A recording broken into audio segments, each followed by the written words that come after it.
வச்சு பண்ணி காமிச்சேன். ஓ குரலி வித்தையா? சான்ஸே இல்ல. என் வாழ்க்கையில இன்னும் நான் எல்லா குடும்பங்களை பார்க்கணும்னு இருக்கோ எனக்கே தெரியல. வேற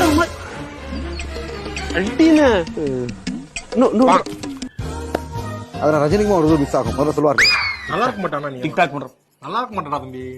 மிஸ் ஆகிறப்ப டக்குன்னு உள்ள அப்படின்னு ஒரு எக்ஸ்பிரஷன் காத்திருக்கு அப்படின்ட்டு நவரசத்தையும் புளியறீங்க.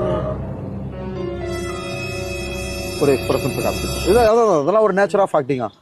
ஏன் அப்படி போக சொல்லுங்க. இல்ல நான் கூட அங்க போய் நிக்கிறேன் மேடம். சத்தியமா உட்கார எனக்கு பிடிக்கல. வில்லாளி வில்லனும் பிறகுதான் செய்வாங்கம்மா. இப்ப நம்ம சிவாஜி சார் வந்துட்டாருன்னா ஏன் அவர் தெய்வ பிறவி, அவர் மட்டும் தான் நடிகர் அப்படிலாம் கிடையவே கிடையாது. அவருக்கு மிஞ்சின ஒரு ஆள் வரதான் செய்வாங்க. வில்லாளி வில்லனும் வரதான் செய்வாங்க. இதுதான் உலகத்தோட நியதி, கடவுளின் படைப்பு. அவரை விட ஏன் திவாகர் பெரிய நடிகரா இருக்கக்கூடாது? இல்ல அதே மாதிரி சொல்றேன், நிறைய பேர் பாத்தீங்கன்னா அவங்களுக்கே எப்படி வந்திருப்போம் தெரியாது. இப்ப ரஜினிகாந்த் சார் பெரிய ஆளா வந்துருவோம் அவருக்கே தெரியாது. நிறைய இடங்கள்ல நீங்க சொன்ன மாதிரி தான் அவர் பேட்டியை பார்த்தேன். அவமானப்படுத்துறாங்க, நான் நடந்தே போனேன், இதெல்லாம் ஒரு மூஞ்சியா நடிக்க வச்சான்னு கேட்டாங்க, போட்டிருந்தாரு. அவருக்கே தெரிஞ்சிருக்காது இந்த அளவுல வந்திருப்போம்னு. ஏன்னா அவங்க சினிமான்னு சும்மா இன்ஸ்பயர் ஆகி வந்தவங்க.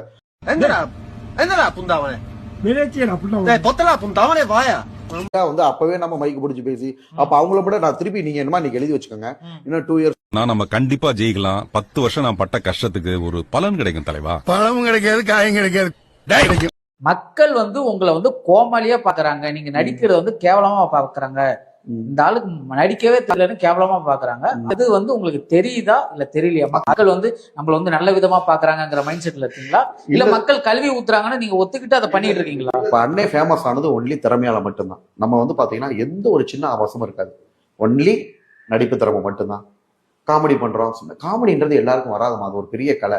உங்களுக்கு கஷ்டமான தருணம் இது. இந்த வாழ்க்கையிலே ரொம்ப ஒரு தூக்கு மாட்டி சாவுற அளவுக்கு ஒரு இதுக்கு சொல்றேன், ஒரு என்னடா வாழ்க்கை இது, செத்து போலாங்கிற அளவுக்கு தோன்ற அளவுக்கு இருக்கிறது எந்த தருணம்? எனக்கு உங்க வீடியோ பார்க்கும்போது. உங்களுக்கு அப்படி இல்லம்மா, ஓப்பனா சொல்லலாமா, இப்ப தமிழ்நாடே பார்த்தீங்கன்னா அண்ணோட வீடியோ பார்த்து மோட்டிவேஷன் ஆகுறாங்க. தைரியத்துக்கு மறுபெயர் அப்படிலாம் நான் ரொம்ப கவலைப்பட்டு இதான காலங்கள்லாம் கிடையாதுமா. வேற இல்லடா, 2 பேரும் தமிழ்நாட்டின் நடிப்பு அரக்கன். சும்மாறா, நானே நொந்து போயிருக்கேன். ஒரு நல்ல டேலண்ட் இருக்கவன என்ன பண்றாங்க, காமெடி சேனல்ல வச்சு அமுக்க ட்ரை பண்றாங்க. பட் அதுக்கு நான் ஆள் கிடையாது. சாலமன் பாப்பியா வர்றாரு, விழுங்குமாயா பொண்ணுங்களே எடுத்துக்கங்களே, டக்குன்னு யாருமே பிடிச்ச ரீல்ஸ் தான் ஓபன் பண்ணி பார்ப்பாங்க. ரொம்ப நம்ம மெனி டைம்ஸ் வாட்ச் பண்ணுவாங்க. நான் பண்ற ரீல்ஸை லாங்குவேஜே தெரியாத ஒரிசால இருக்க எங்க பிசியோதெரபிஸ்டே கண்ணு நான் 1க்கு 4 தடவை வாட்ச் பண்ணி வேண்டியது அந்த பொண்ணு. அப்ப நம்ம தமிழ் பொண்ணுங்களுக்கு சொல்லியா கொடுக்கணும்.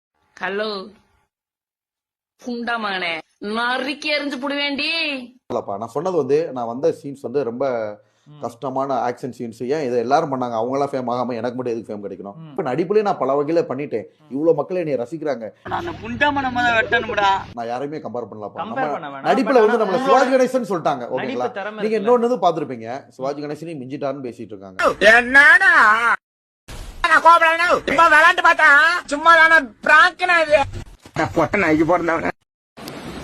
ஹாய், ஹலோ, வணக்கம் மக்களே. இப்ப நான் யாரை பார்த்திருக்கேன்னா, மேடம் அம்மு மேம பார்த்திருக்கேன், ஹனியை பார்த்திருக்கேன். நான் யாரு அப்படின்னு பாத்தீங்கன்னா வாட்டர் மிலன் ஸ்டார், தமிழ்நாட்டோட நடிப்பு அரக்கன் டாக்டர் டி திவாகர். பேசிக்க லூசாடா நீங்க? நான் உன்னதான் கேட்கறேன், நீ லூசா? நீ எனக்கு ஆன்சர், நீ கோவலாம் படாத தயவு ப்ளீஸ். நீ லூசா இல்லையா மட்டும் சொல்லு. உன்னை எவன்டா கூப்பிட்டு இன்டர்வியூ எடுக்கிறானுங்க? எவன்டா இன்டர்வியூ கூப்பிட்டு வச்சு கரெக்டா இந்த கேள்வி எது கேட்கறீங்க என்கிட்ட? அதாவது இவரு ஏதோ PhD படிச்ச மாதிரி இதுல வாட்டர் மிலன்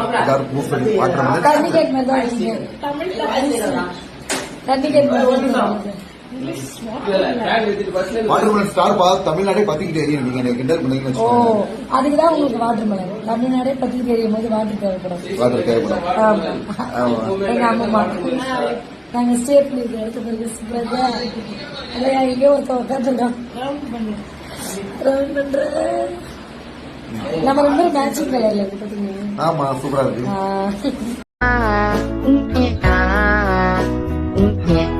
ஆயுதத்தை ஏந்த தெரியாதவன் எல்லாம் தான் ஊருக்குள் பெரிய ஆணுறுப்பு போல் சுற்றித் திரிவதை பார்க்கிறோம். சிறப்பான ஆள் நீ என்று செய்து காட்டியவன் தனக்கு எதுவுமே வேண்டாம் என்று விட்டுச் செல்வதை முதன்முறையாக பார்க்கிறேன். இதில் பெருமை பெண்ணுறுப்பு ஒன்றுமில்லைங்க.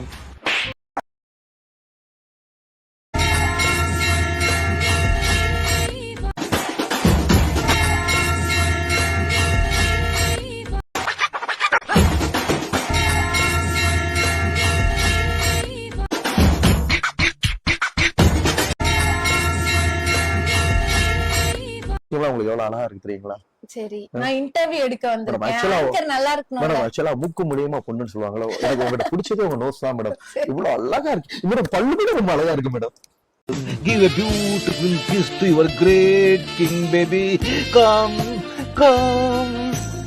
நான் நடிச்சிருவேன் அப்படின்ற மாதிரி சொன்னீங்க. சோ இப்போ நீங்க படத்துக்குள்ள போயாச்சு. சோ அங்க எப்படி சார் ஒரே ஷாட்ல நடிச்சிட்டீங்களா? Super question madam. இல்ல விளையாட்டு சொல்ல மேடம், நீங்க கேட்டது சரியான கொஸ்டின். உண்மை மேடம், எல்லா டைரக்டர்ஸுமே பாராட்டதான் செஞ்சாங்க. கிட்டத்தட்ட வந்து பாத்தீங்கன்னா 3 படம் நடிச்சோம். 3 படத்துலயுமே சிங்கிள் டேக் ஆர்டிஸ்ட் ஆடி தான் போனாங்க.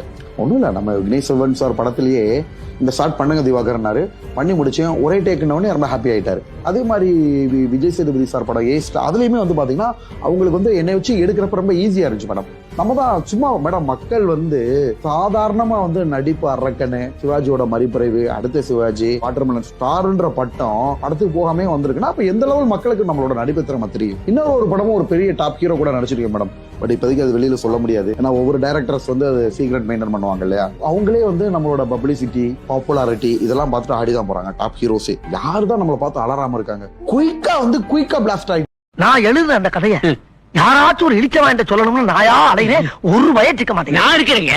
நீங்க எனக்கு சின்ன பிள்ளையில இருந்து கதை கேட்கறதுனா உசுறு.